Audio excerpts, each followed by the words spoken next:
Hello, everyone. Welcome back to the Sports Fall Jersey. Joe Archino back here. And obviously, Brock Osweiler is a firm believer that the Texans are on the cusp of something special. Otherwise, he would not have just signed his 4-year, $72 million deal to conceivably be the next face of their quarterback position. And certainly, I think to most of us, when this story broke yesterday, came as to a little bit of a surprise because you would think logically it would be easy for him just to re-sign with the Denver Broncos, the team that he had been with. But certainly he wants to carve his own legacy. And I think asking why is where you have to kind of start off first here. And obviously the money was something that is a big part of it, like it always is. But I think more than anything, Osweiler kind of wanted his own clean slate, his own kind of trail to blaze.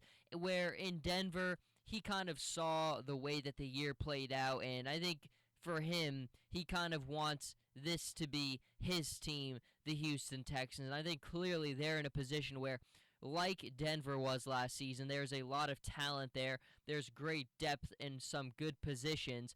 The one thing that they were missing was the quarterback position, which is the most important one. And he certainly acquires a team that has a lot of talent, and that certainly will make his job a little bit easier. But these cases are always very interesting because the verdict is still not totally out on Brock Osweiler. Now, when Peyton Manning was injured last season, did he show a lot of promise? He did. He had some great glimpses. He had some games where you looked at him from an athletic standpoint. He has all the intangibles. He has the height. He has the strength. He has the size.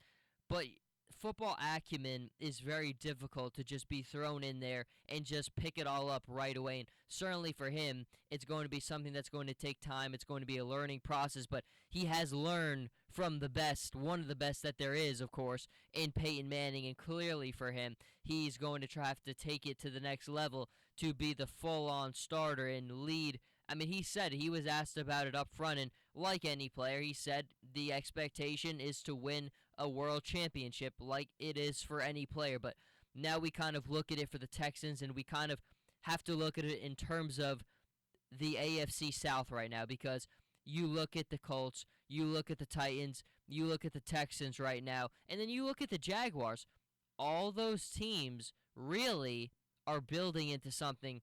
This is becoming quickly one of those divisions in the NFL that is going to be a battle back and forth. Now, the Titans still clearly have work to do. They need to fill out that roster with a lot of talent. But Marcus Mariota, if he stays healthy, I don't think we have doubts about his abilities. Blake Bortles was fantastic last season.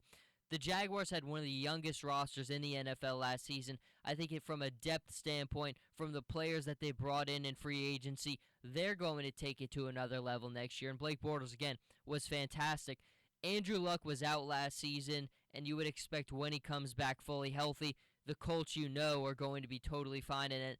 Now, if the Texans have their quarterback, you've got quite a division, quite a battle that is going to happen. And I think when you try to stack all four of these teams up against one another, the Texans had the best roster. The one thing the Texans were missing that the other three had was quarterbacks. Now they believe they have their guy in Brock Osweiler. I think a lot of us think he's got a great shot here because, again, this is a smart guy. This is a guy who has been able to learn under Peyton Manning. This is a guy who has some experience and played pretty well in those starts that he got. So you would think he has the makings to be the next really good NFL quarterback. But like I said, his division, this is quickly becoming one of the most exciting competitive ones in a while. We had a down year by most professional standards for them this season, but mainly that was due to the injuries more than anything. Andrew Luck's injuries. The Texans never had a great quarterback the whole year. Marcus Mariota had his injuries, and the Jaguars are still trying to build into a consistent contender, and I think they're close to doing that. The Titans, if they continue to fill out their roster the right way and they keep Marcus Mariota upright and healthy, are starting to turn into that. And then clearly the Texans, the biggest question mark that they had to answer was, what are you going to do at the quarterback position?